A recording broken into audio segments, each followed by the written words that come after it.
Dumidiskarte na ang mga lokal na pamahalaan ng Metro Manila mula sa banta ng Super Typhoon Inday. Live mula sa Quezon City, nasa frontline na balitang yan si Ian Suyu. Ian, umuulan na ba dyan? Kumusta na ba ang paghahanda ng mga LGU ngayong araw?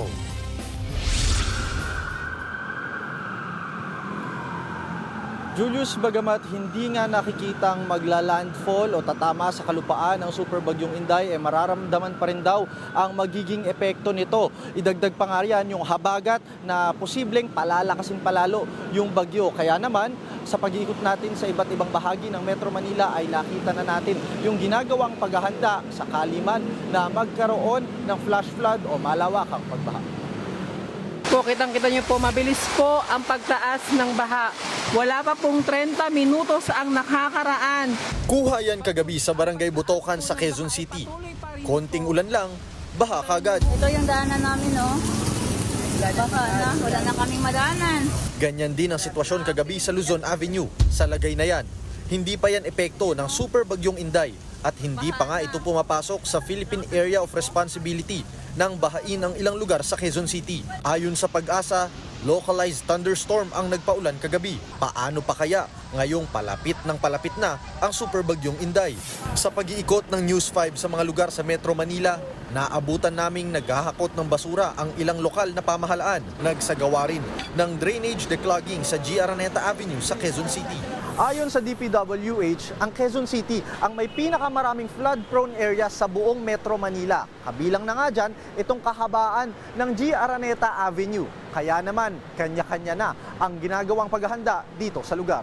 Bukod pa riyan, kabilang sa pinag-aaralan ay kung dapat bang baklasin ang mga billboard para iwas aksidente.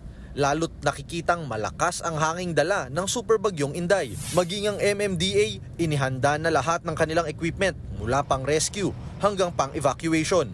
Handa na rin daw pati mga pumping stations para hindi kaagad bumaha. Tiyak naman daw yan na gumagana. Yung ating 73 pumping stations na nasa pangangalaga ng MMDA ay gumagana po lahat. May sufficient crudo or kuryente. At yan po ay maintain properly noong summer. Nauna naman ng sinabi ng Metro Manila Council na nasa kamay na ng mga LGU kung magdedeklara sila ng class suspension. Samantala, sa malaking bahagi naman ng Luzon, naka-blue alert status na ang Office of Civil Defense.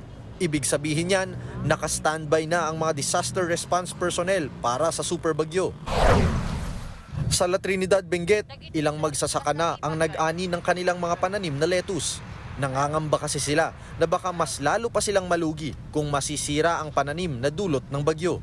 Ang iba, dumiskarteng lagyan ng plastic cover o tent ang mga pananim para hindi masira. Binabantayan na rin ng La Trinidad LGU ang mga flood-prone at landslide-prone areas.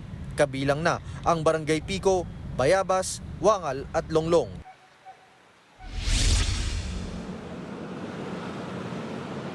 Julius, base nga sa datos na nakalap natin mula sa DPWH, may mahigit 100 na flood-prone areas sa loob lamang ng Metro Manila. At pinakamarami nga dyan, kagaya na nabanggit ko kanina, ay sa Quezon City.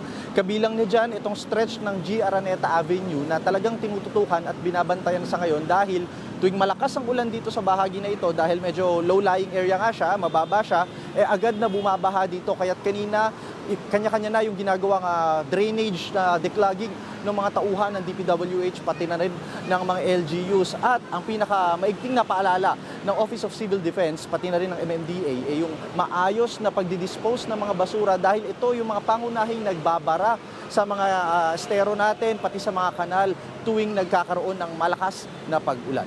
Yan muna ang latest mula dito sa Quezon City. Balik sa'yo, Julius. Maraming salamat, Ian Suyu. Mga kapatid, Julius Babaw po. Para sa komprehensibo at makabuluhang balitaan at talakayan, mag-follow at mag-subscribe na sa social media pages ng News 5.